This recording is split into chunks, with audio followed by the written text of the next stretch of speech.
So that's awesome, actually. I love the yoga video. Here's the question. Yeah. I have a neighbor Yeah. who loves Yeshua. Yeah. She has been convicted that Shabbat, Sabbath, is important. What is the first step for her if she wants to start keeping Shabbat, keeping Sabbath? Like, what's the first step? Yeah. So, trying to answer the question. She loves Yeshua, and she's convicted that it's important. Mm-hmm. And then, so those two pieces are worth thinking through by themselves, and it leads to the third one. Where should she start? What's the first step? If she loves Yeshua and she is convicted, then she has the Spirit, and she needs to ask Yeshua this question: what is the first step? I'm not being dismissive of the question. I think Yeshua lives in me. Yeshua lives in you.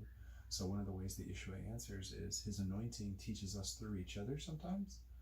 So I know that I've been put on a really weird journey. I shouldn't be allowed to answer this question, but if it helps people and serves them, I'm more than happy to. I would still say that the first step is ask Yeshua, because you love Yeshua. And if you love him and you want to please him and you feel a weight or conviction from him, first and foremost, ask him, what do I do?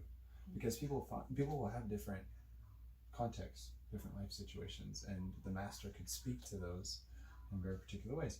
But barring that, I would say the one who's faithful in small things will be faithful in large things. That's what the master taught us. And so I would say start with their strict definition in the Torah that Shabbat starts Friday evening and goes to Saturday evening, and that the first steps should just be a few hours Friday night before bed. I think that'd be the first step, because it's kind of a brilliant idea that the first steps, think of it this way, think of each day as a journey. The Messiah teaches that, and he says, don't be anxious for anything. You can't add a cubit to the length of your journey. So each day is a journey, but it's a weird thought that they think of their day starting with the sun going down in ancient times, because they lay down and go to sleep. So it's like, what? My day started and I'm going to bed? A new day began and I get to rest? It's a weird thought, but that's how God is, Adam and Chava, Adam and Eve, their first experience, they were made day 6 for their first experience, and the Torah is Shabbat. So the first step would just be just for a few hours on Friday evening. There's all kinds of things you can do. You can pray, you can worship. That's kind of a separate issue. What do I do to begin? But I would just say, where do I begin? The first steps are try to seek God and carve out, I'll just say that vaguely, carve out a space of time just for a few hours on Friday.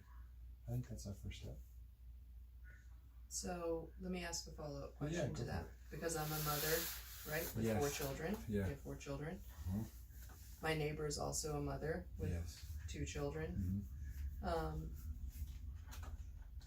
What does that look like for her specifically as a mother of children, as a wife, right? What does it look like, for example, on a Friday night, carving out a few hours? Yeah. Can you give me? I can. Well, let's just assume, right, without getting all the complexities of marriage, let's assume he's on board. The husband's on board. So if they're on board and they're unified, and their kids are unified, because I have the concept of teenage kids are just hey, screw this, I don't want to be part of this. If everyone's unified, then maybe that's a place to just actually camp out for a second. Seek unity with whoever's going to be doing it with you. Don't do it alone. That's actually a really good point. I'm glad you brought it up, because you brought up the idea of a caretaker, a mom for kids, but this touches on another idea that people have this super privatized idea of religion or relationship with God. It's just very individualistic. I feel like Shabbat flies in the face of that. It's so corporate. I think it's one of the reasons that it's just easily discarded and thrown away is because it is so corporate.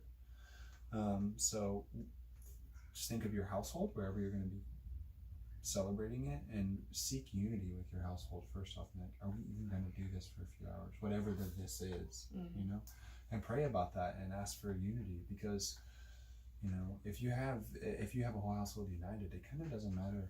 There's a lot of power that the idea, like where brothers dwell in unity, you know, you demand a blessing from God, like Psalm 133 says. So seek unity. Let's say we have it, so we have unity from the household. Well, what do? We have unity. A simple step would be anchor your household members, or whoever will be partaking. This sounds weird, but anchor them from the weakest to the strongest, from the least to the greatest, from the youngest to the oldest, these types of ideas. And consider, what would it look like for the stronger to orbit the weak, for the older to orbit the younger, for the bigger to orbit the smaller. We do things like, you know, we dance with our kids, husband and wife dance with each other. We try to dance with our kids. We try to eat with them. We love with them. We do what we call FaceTime. This is, without getting into a whole lot of details, just literally get the screens off and look at each other. Just look at each other. We've got 5, 7, 9, and 11, and our 9-year-old has Down syndrome. So there are complications with our ages and our children, but just getting rid of the screens and just like staring at each other, interacting with each other, talking to each other, looking at each other, telling each other stories. There are a lot of traditions that you could start on Shabbat, but I think the most important thing is like this twofold rule: feasting and FaceTime. Just good food and just looking at each other and interacting with each other. It's incredible how even social events, people construct them to not interact with each other. And I think when people think of Shabbat, they think of it being so high order, you know, and definitely in some expressions in ultra-Orthodox Judaism, and you know, there's different ways you could make it very high order, but the way, I mean, think of it, right? Like think of this picture of Adam and Eve naked.